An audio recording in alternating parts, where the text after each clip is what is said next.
बिस्मिल्लाहिर्रहमानिर्रहीम अस्सलाम वालेकुम। वेलकम टू माय हलाल किचन। आज हम माय हलाल किचन में बहुत ही डिफरेंट सी रेसिपी बना रहे हैं और उम्मीद करती हूँ कि ये रेसिपी आपको बहुत पसंद आएगी और आप इसको ज़रूर ट्राई करेंगे।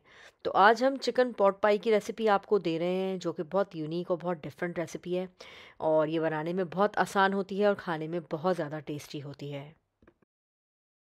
इस रेसिपी को ज़रूर ट्राई करें और अपना फीडबैक हमें कमेंट सेक्शन में देना मत भूलें। चिकन पॉट पाई बनाने के लिए हमने यहाँ पे सबसे पहले कुछ सब्जियाँ ले ली हैं, जिसमें मशरूम्स है मेरे पास और रेड बेल पेपर है और थोड़ी सी येलो बेल पेपर है। सब्जियों का कोई ऐसा ख़ास मसला नहीं है, जो भी सब्ज़ी आपके पास घर में इन हैंड मौजूद हो आप वो सब्ज़ी इस्तेमाल कर सकते हैं। लेकिन अब ऐसा ना हो कि आप घिया और तुरैया लेकर ये बनाने बैठ जाएं, तो उससे तो बिल्कुल भी ये नहीं बनेगी। इसके लिए हमें थोड़ी सी इंग्लिश स्टाइल की सब्जियां चाहिए। तो एक पैन पे सबसे पहले हमने 1 to 2 टीस्पून के बराबर बटर ले लिया है और उसके अंदर हम अपनी जो वेजिटेबल्स ली थी इसको हम सौते कर लेंगे और मीडियम टू हाई फ्लेम पर आप इसको सौते कर लें।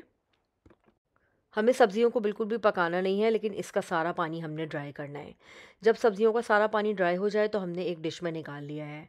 अब इसके बाद हम पैन में 1 से 2 टीस्पून दोबारा से बटर ले लेंगे और अब हम इस बार इसके अंदर चिकन चिकन का कीमा हो आपके पास या फिर बोनलेस। मसालों में इसके अंदर मैंने 1 टीस्पून के करीब क्रश ब्लैक पेपर डाली थी और 1 टीस्पून ही नमक डाला था। नमक और मिर्चें आप अपने टेस्ट के मुताबिक एडजस्ट कर सकते हैं। और इसके अलावा एक मैगी के अंदर से एक पैकेट निकलता है, वो उसका बेसिकली वो मैगी नूडल्स का मसाला होता है। या तो आप वो डाल दें, क्योंकि मेरे पास चिकन पाउडर नहीं था तो इसलिए मैंने मैगी नूडल्स का ये छोटा सा पैकेट जो इसके अंदर मौजूद होता है वो इसके अंदर मैंने पूरा डाल दिया था। अगर आपके पास चिकन पाउडर है या चिकन क्यूब है तो फिर तो बहुत ही अच्छी बात है, आप इसके अंदर वो ऐड कर दें। अब हम चिकन को अच्छी तरह से पका लेंगे और इसको गला लेंगे और इसका पानी बिल्कुल ड्राई कर लेंगे। जब पानी बिल्कुल ड्राई हो जाए तो 2 से 3 टेबल स्पून के बराबर आप इसके अंदर कॉर्नफ्लावर डाल दें या फिर जो ऑल पर्पस फ्लावर होता है वो डाल दें और 1 से 2 टीस्पून के बराबर मैंने यहाँ पे दोबारा से बटर डाल दिया था, थोड़ा सा इसको रिच टेक्सचर देने के लिए।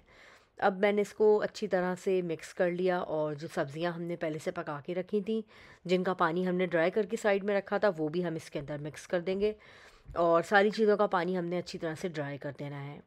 अब बेसिकली हमें इसकी एक सॉस बनानी है और सॉस बनाने के लिए अगर आपके पास क्रीम है, अगर आप बहुत ज़्यादा रिच फ्लेवर चाहते हैं तो आप क्रीम डाल दें, लेकिन आप इसमें दूध भी डाल सकते हैं। तो मेरे पास फुल फैट मिल्क था, ये मैंने इसके अंदर 2 ग्लास के करीब डाल दिया था। डिपेंड करता है कि आप अब कितनी ज़्यादा कैलोरीज वाला खाना बनाना चाहते हैं। तो मैंने तो इसके अंदर मिल्क ऐड कर दिया था और ये बहुत अच्छी इसकी सॉस प्रिपेयर हो गई थी। अब आप इसको फुल फ्लेम पे पका लें और सॉस की कंसिस्टेंसी चेक कर लें। ना बहुत ज़्यादा थिक होनी चाहिए और ना बहुत ज़्यादा रनी हो, बस एक मुनासिब सी कंसिस्टेंसी हो, क्योंकि जब हम इसको ओवन में रखेंगे उस टाइम पर भी इसकी सॉस जो है वो पकने के बाद और ज़्यादा थिक हो जाएगी। तो आप हल्का सा इसको पतला रखें इस पॉइंट पर और जब ओवन में जाएगी तो खुद ब खुद ही ये एडजस्ट हो जाएगी। इसके बाद हमने एक पैकेट पफ पेस्ट्री का ले लिया था, जो कि बाज़ार में बहुत आराम से मिल जाती है। पाकिस्तान में भी ये डिफरेंट बेकरीज़ पे अवेलेबल होती है, आप चेक करें आपको ये ज़रूर मिल जाएगी। और इस पेस्ट्री के पैकेट को हमने लेकर इसको बीच में से दो में डिवाइड कर दिया था, क्योंकि आज हम अपनी जो पॉट पाई है ये हम दो डिफरेंट प्लेट्स में बना रहे हैं या दो डिफरेंट डिशेस में बना रहे हैं, आप ये समझ लें। इसको बीच में से मैंने हाफ़ कर लिया था, अच्छी खासी बड़ी होती है ये। इसको बीच में से दो पार्ट्स में डिवाइड करके और जो हमने सॉस बनाई थी वो भी हमने दो पार्ट्स में डिवाइड कर ली। अब जो पफ पेस्ट्री की शीट्स हमने काट के रखी थी वो हम इसके ऊपर एडजस्ट कर देंगे और इसके बाद इसके ऊपर लगाने के बाद अगर आपके पास थोड़ी सी ज़्यादा है तो बेशक आप इसको साइडों में से कवर कर लें, उससे तो ये बहुत अच्छी लगेगी।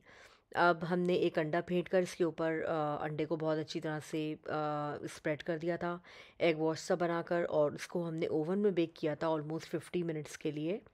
गैस मार्क 5 पे बेक कर लें। जितना आप लंबा इसको बेक करेंगे ये बहुत अच्छा और अंदर से बिल्कुल प्रॉपरली कुक होगा और बाहर से बहुत ज़्यादा क्रिस्पी हो जाएगा।